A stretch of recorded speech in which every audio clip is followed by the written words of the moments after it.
Oh damn, KIA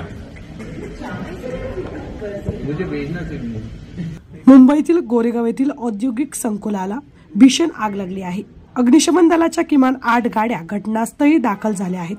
गोरेगावच्या अस्मी industrial complex मध्ये राम मंदिर railway station पुलाजवळ ही भीषण आग लागली आहे। व्हिडिओमध्ये परिसरातून उंच ज्वाला आणि दाट काळ्या धुराचे ढग निघत असल्याचे दिसून येत आहेत। या आगीत डिझेलचे गोदाम आणि भंगार साहित्याची दुकाने जळून खाक झाली। या घटनेनंतर मृणालताई गोरे उड्डाण पूल वाहनांच्या वाहतुकीसाठी बंद करण्यात आला। आगीच्या घटनेत कोणतीही जीवितहानी झाली नाही। होती है कि एक्रिलिक की सीटें वगैरह मिलती है।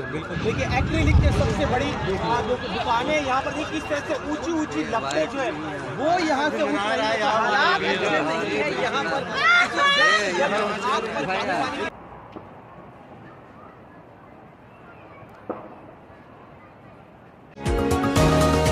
तुम्ही पाहत आहात विस्टा न्यूज मराठी।